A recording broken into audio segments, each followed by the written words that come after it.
What else? Questions for me? No, we'll Okay. just see how it goes.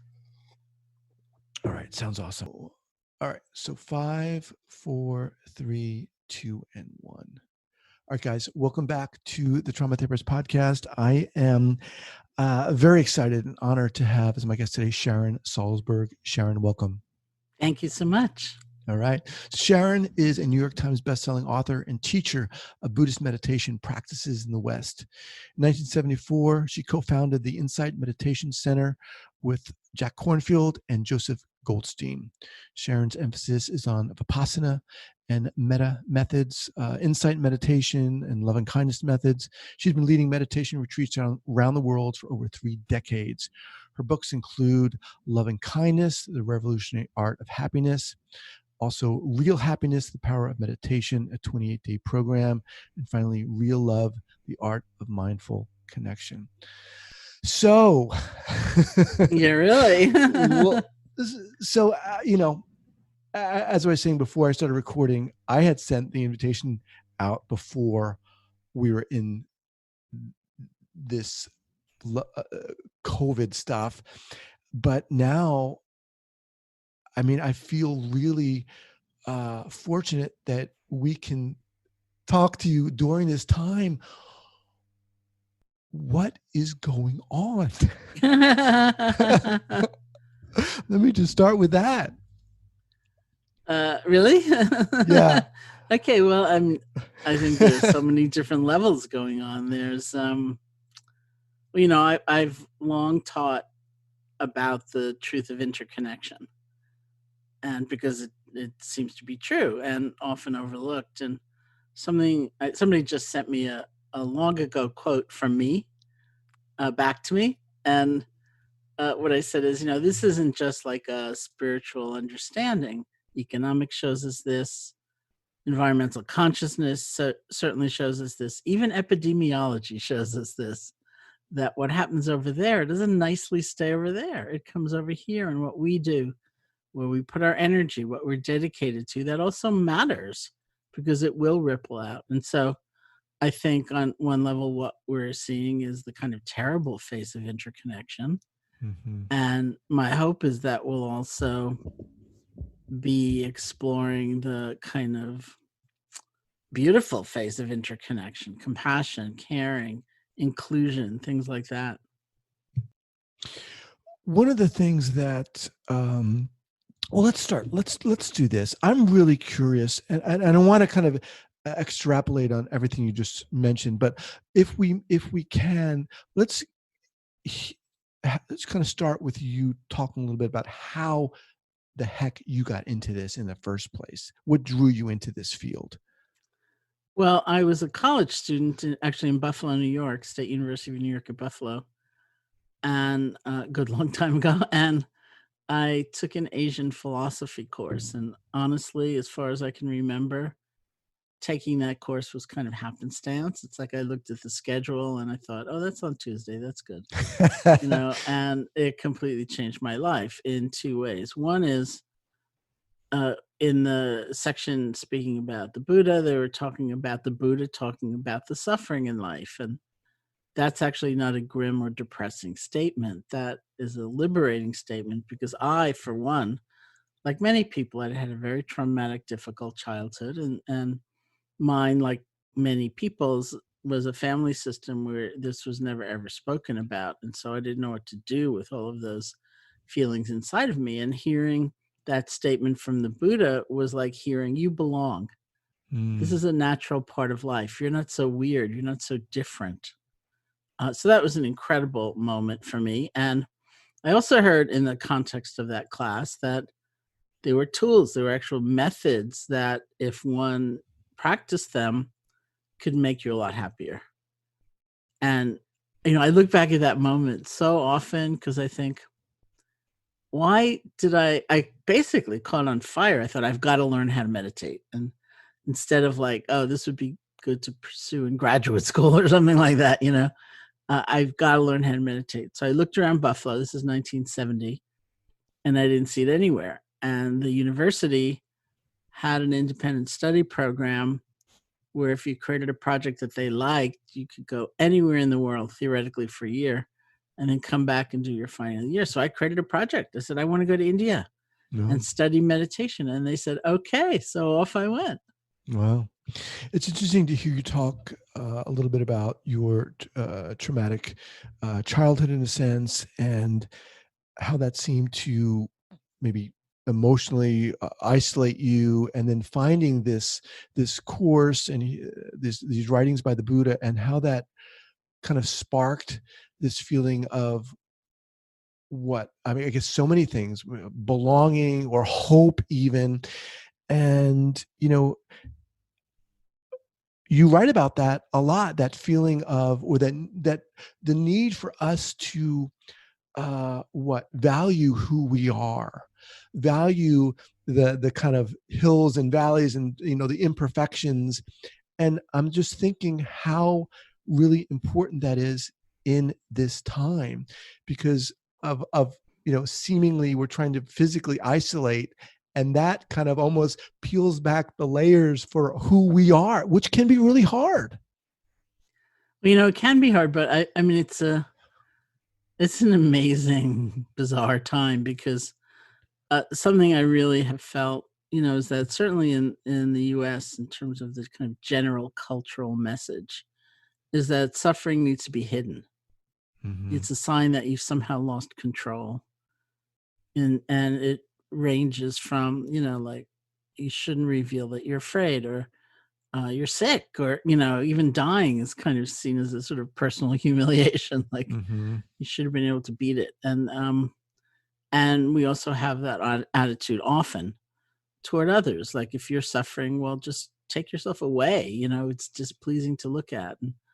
Um, and here we are. It's like all the veils have been ripped off too, and it's such a collective experience, although not everyone is having the same suffering, to exactly the Right. same degree. Nonetheless, it's so massively shared that that's part of my pondering. Like, well, will that help us develop more compassion? Well, let's kind of unfold that. I mean, it certainly is an opportunity. I was talking with someone the other day who said that, this time hopefully will give those individuals who maybe don't have mental health challenges an idea of what people who do have mental health challenges are dealing with, and just anxiety in and of itself. We don't even have to go all the way to the far end of the continuum and talk about trauma or PTSD, but anxiety. I mean, let's face it, the level of collective anxiety has risen. There's no doubt about it. Collectively, what kind of an opportunity does that present for us, do you think? Well, I think part of it is just what you said. It's very revealing, uh, if we are willing to pay attention, and the lesson could be compassion, instead of so much judgment. And I think anxiety is really predominant. Grief is really predominant, and if not pronounced yet, for Hmm. everybody. I think it will be. I mean, I thus far have not lost a person that I know. Um, but I suspect that my way of life before this is not going to be there. It's not going to be Hmm. replicated exactly. There will be losses and Hmm. change, and there probably will be people, along the way. Um, and for me, even just watching those healthcare workers in New York City, and thinking about what they're doing and what they're sacrificing, it's heart wrenching. And these are very, very difficult times. And again, it's like we can wall ourselves off so strongly. I mean, we're kind of got that conditioning to isolate in other ways, not physically. Right. Uh, and here we are. And I do have this kind of hope that it will allow us to really care. And anxiety is such a high energy state that one of the things that people sometimes need to hear is that there are tools. Not that you shouldn't judge it and feel you're bad for having it or try to vanquish it or anything like that, but there are also tools for trying to get into more balance. Mm-hmm. Such as what? Well, for some people it would be different grounding tools. You know, some people it would be feeling the breath, remembering to breathe, you know, because Mm-hmm. one of the things that happens in like a freeze reaction is that we forget to breathe. And that in itself can be a relief, you know, just remember Right. to breathe. Grounding, feeling your feet against the floor. You know, it's kind of like external mindfulness, internal or external mindfulness tools, like feeling the warmth of the teacup. Mm-hmm. You know, connecting. It's connecting Mm-hmm. to what is happening right now, because so much of that high energy state of anger or fear is the energy is hurling us into the future, which seems very bleak when we're in that state. You Right. know, it's Right. like, and we're just usually spinning both energetically and through the stories we're telling ourselves. Well, that terrible thing's going to happen, and that terrible thing's going to happen. I'm never going to be able to get back to New York City. I'm going to have to go get someone else to empty my apartment. Who's going to go? When can they go? You know, like. So is what you're talking about, are these Vipassana meditation tools? Yeah, well, Vipassana means insight, and so the engine for developing insight classically is mindfulness. So they're mindfulness tools, because you know we tend these days, when we talk about mindfulness in the popular sense, we tend to talk about it mostly in terms of one of its very strong benefits, which is inhabiting our life more fully. It's like, it's also an interesting time for many people, those who are not leaving home. Not everyone has that luxury, you know, Mm-hmm. of not leaving home. But for the person who's not leaving home, unless you're glued to the television 24/7, the level of sensory stimulation we're accustomed to is much less. That's part of what's, you know, having people go up the wall. And one of the things about mindfulness is that very ordinary, repetitive, routine experiences start to pop. You know, you do feel the warmth of the teacup, and you smell the tea, and you taste the tea. And it's a much more fulfilling experience than when you're drinking that cup of tea and multitasking at the Right. same time, you know, also checking your email, also on the conference call, also looking at the news, also. So that's the way mindfulness has really been presented. And of course, that's an extraordinary thing. Classically, the main benefit of mindfulness is said to be insight. We don't just inhabit our lives, we understand our lives. Like we begin to see patterns in our minds, and we say, woo, I thought that was making me so happy. That's not making me really happy, is it? Let me look at that. Or something I've often said in describing my own fears. It's sort of why I said what I said just a little bit earlier. When I've sat and just tried to be mindful of the feeling of fear, which means not getting engrossed in the content, like this is going to happen and what am I going to do? And I'm going to have to, you know, break my lease. And like, Mm-hmm. well, what does it feel like? You know, what does it feel like in my body? And what's the kind of fear movie if I'm watching it instead of in it? And what I've seen is that despite the world's pronouncement, which of course is also true, that we're afraid of the unknown, I'm largely afraid when I think I do know and it's going to be really bad. Mm-hmm. And it's all the stories that I spin that get me going. And that even in the midst of that, if I can remind myself, you know what, you don't know, then I actually relax, and there's some space that opens up. So we kind of learn the nature of what we're feeling, and maybe more hidden emotions that are in there, and how they operate in us. And we definitely, especially learn that everything is changing, Mm-hmm. not just theoretically, but all the time in a real sense. All right, guys, just quickly, I want to thank Sensorimotor Psychotherapy Institute for being a sponsor on this podcast. Do you struggle to help numb, disconnected clients who can't feel emotion or explore inner experience?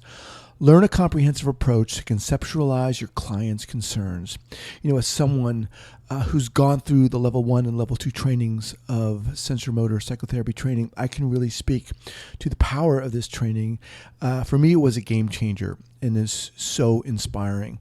Sensorimotor psychotherapy uniquely includes the body in therapy as both a source of information and a target for intervention, because words are not enough. Go beyond theories and gain practical ways to open a new dimension for effective therapy. Visit Sensorimotor Psychotherapy Institute online today at sensorimotor.org. That's sensorimotor.org.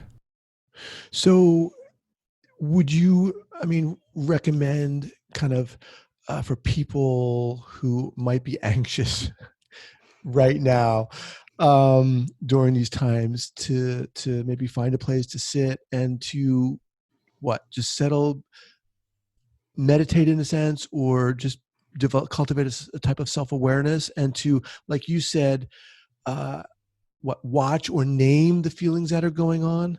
Yeah, well, that would be very good. And if you want to experiment with meditation, there are lots of different kinds. So it's really an experiment. I mean, there's walking meditation for one thing, even if you're pacing in your studio apartment in Brooklyn or something, in very little space, because that will also move the energy. Like, remember, this is a high energy state, anxiety. Right. So it will also move the energy. You just pay attention to your feet touching the ground or the feeling of your body moving through space. If you're sitting, it might be the feeling of the breath, just the normal, natural breath, and you just settle your attention there. And I would, if you're going the sitting route, I would actually set a timer, like for 5 minutes, so you don't have that fear on top of everything else that you're going to be there for 8 hours, and take a very short period of time. If the breath is too ragged or it's, making you more restless, then just listen to sound. Just sit and listen to sound. And this, for those of us who might be new to this process of sitting, cultivating a self-awareness, what slows things down? What do you say to the people like, I don't want all these thoughts coming in my head? What do you say? What's your response? Well, the thoughts are coming in anyway, so Right. It's not that you're making them come in, by quieting down. The key to mindfulness meditation is that we're changing our relationship to what's happening, not that we're changing what's happening. So there's no good and bad. You're not going to fail at it. And if it makes you even more anxious to sit still, do something else, do the walking meditation or drink a cup of tea or coffee and see if you can be there. And when your mind wanders, because that's the other thing, your mind will definitely wander. And that's not like a disgrace. It's not a sign of a big problem. It's just the call to let go and start over, let go and begin again. Sharon, when all this kind of started, I talked about this, but my wife works, and she's fortunately continuing to be able to work outside of the home. I work from home, and now I'm suddenly with a 4-year-old and an 11-year-old who are both home.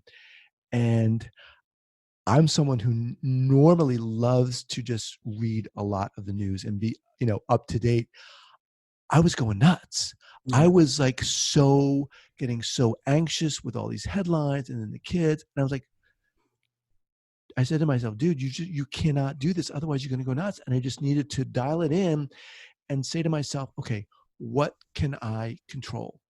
What can I focus on? And I can, stay inside. I can try to stay healthy. So I just need to dial that down. Oh yeah, absolutely. And I think that's part of being aware, is understanding how things affect you, because we do have so many habits. And I decided, I can't read one more story like the 50 I just read, Right. It's not informing me anymore. And it's just hurting, in some ways. And I think the way you phrased it or framed it is really great. Like, what can we control? And we do that out of compassion for ourselves, not because we're too weak to take in the immensity of, the situation. We need boundaries. We need to understand, like, yeah, I can't do that. I have to I have to be moderate in what I do. Or I have friends who are also sharing good news. They're making that Right. effort to say, oh, well, there is another side. It's not in any way to deny that, truly terrible things that are also going on. But what about a moment of, I was in the hospital last year. I had an infection and I was really sick. And the first time I got up to walk was with a walker, and I had a physical therapist with me. And she said to me, it's not a race, You're going to get further if you'd only take some breaks Mm-hmm. and relax and then go on. And that became like my mantra. It's not a race, It's like, we're not going to resolve it all at once. And, we can't be in such a hurry. And it's not wrong to take some breaks. Right. You'll actually marshal some energy and be able to go further. You've mentioned a couple times, or expressed, it's okay to take breaks. It's not a sign of weakness, etc. Do you feel that many of us feel that, like, oh my God, I've got to keep going, otherwise I'm going to be weak, or what do you Yeah, well, I think, we feel that, or we feel like it's just the tempo. We think I've got to conquer this. I've got to make it go away. And it's a natural thing. It's a natural way of responding, but it also doesn't work. Right. It's not a reasonable thing for a human being to do. Right. During this time, I would imagine that you're getting a lot of calls to talk to people, to share your thoughts. And why do you think that is? Well, meditation's kind of for one thing, you don't need equipment. You don't need to like go out, it's like, and I think instinctively there are different elements to the meditative process. So I'll tell you the three that have helped me the most in this. And I think that's why it's attracting people. One is what I just said about the breath. It's a way of kind of cooling down your whole system and using something you're already doing, so that I think can be a very big help. And it's just training. It's not familiar to a lot of people. And so it's just getting in the habit of like, okay, remember to breathe. Or I feel just the beginning of the anxiety. Okay, that's a signal. Let me take some breaths. The other thing is that what we've sort of been alluding to is like mindfulness of different emotional states and not rejecting them and pushing them away or feeling you're bad. And on the other hand, learning not to get swamped, and just overwhelmed. And that's almost the definition of mindfulness right there.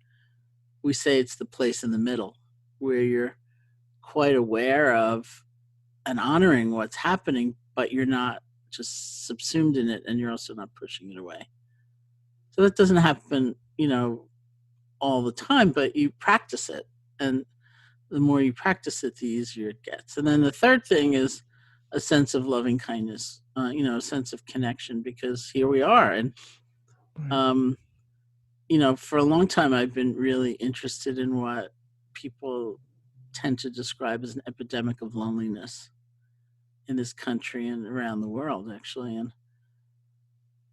And the answer to that doesn't seem to be, well, I only have 2 friends, I need 18, but it's an inner sense of connection.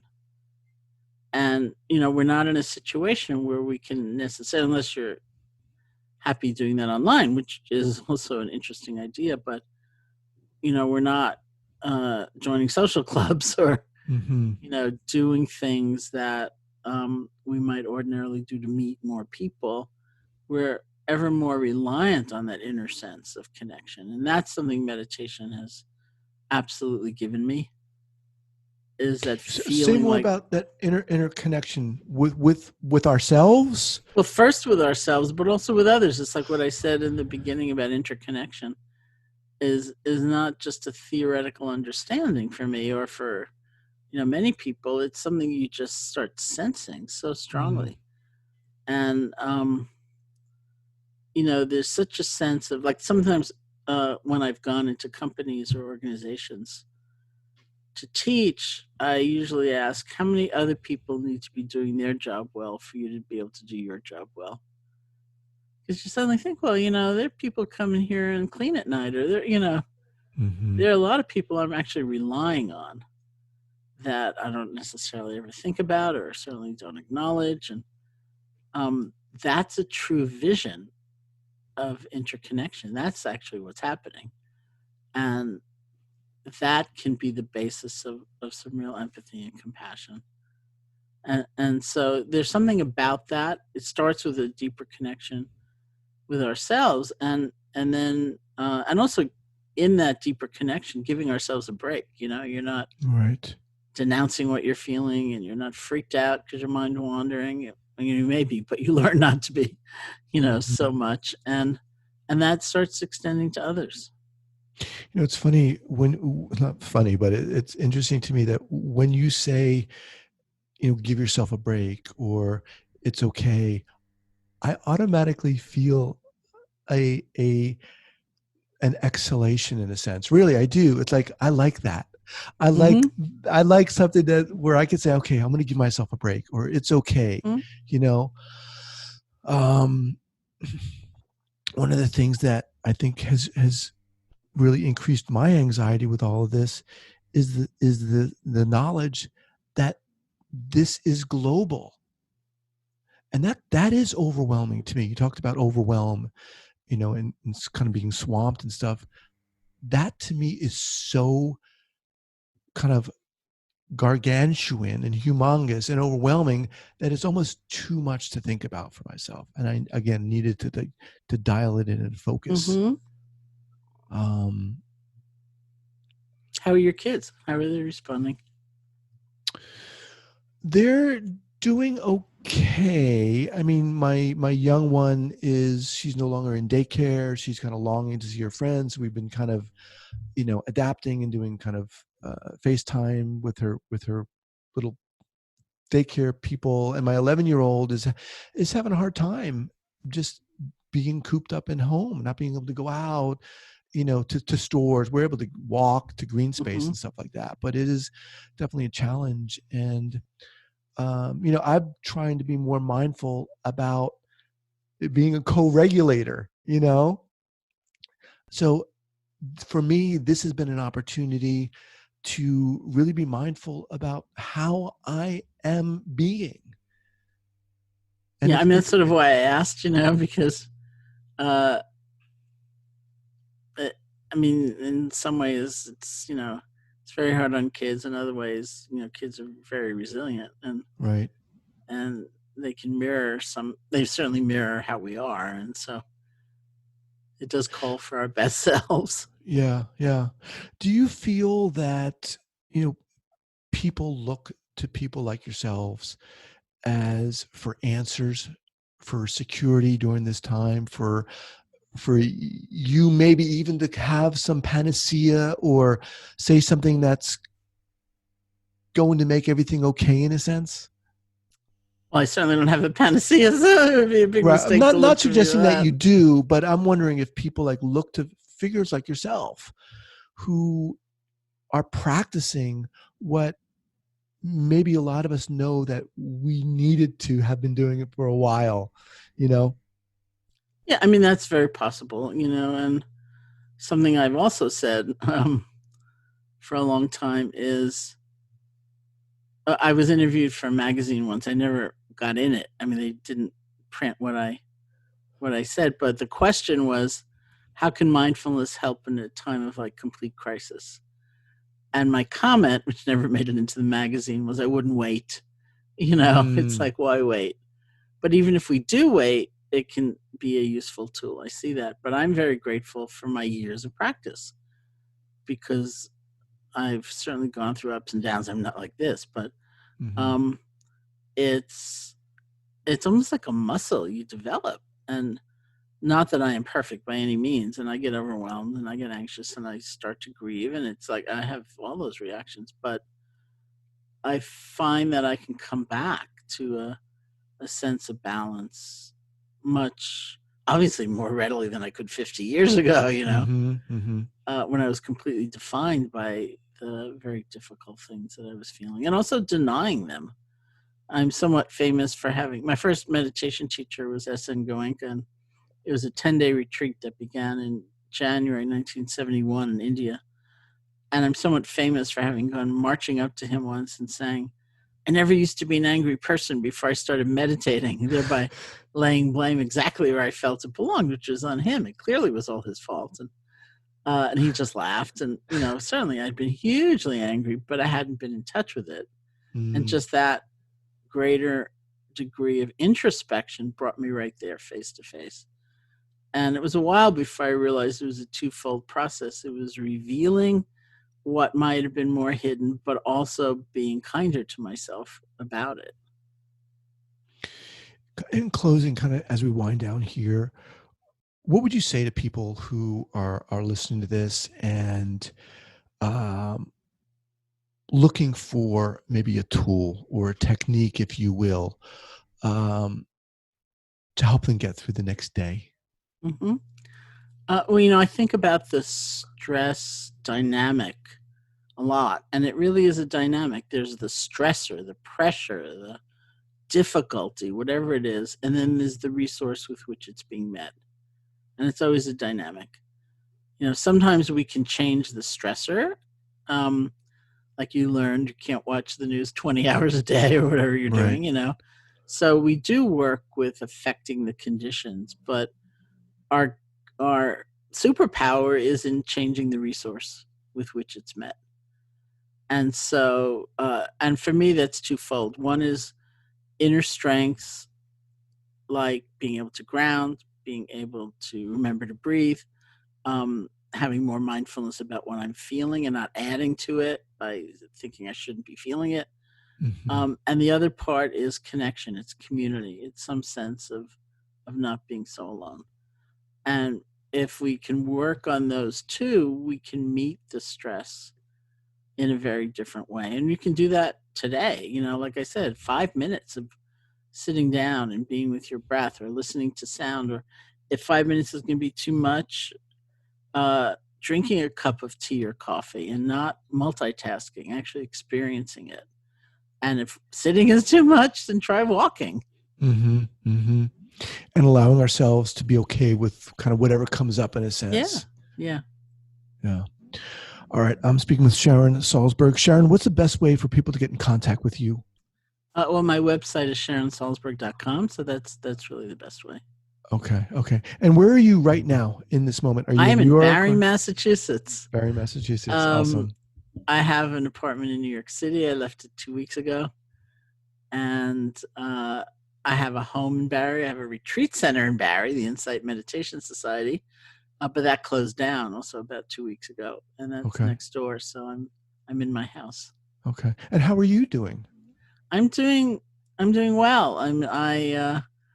I went through a period of being really busy. It was like very strange, and IMS, the retreat center, has some online offerings. Other friends of mine, Tricycle Magazine, the app 10% Happier, putting up a bunch of free stuff online that are guided meditations and really helpful. And so I've been involved in a lot of those things. Things are kind of quieting down some.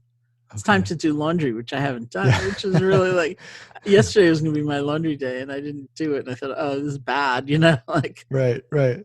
There's something very zen about that. It's time to do laundry. Well, Sharon, I want to thank you so much for taking the time to do this. It's a pleasure to speak with you. Thank you. All right. Take care.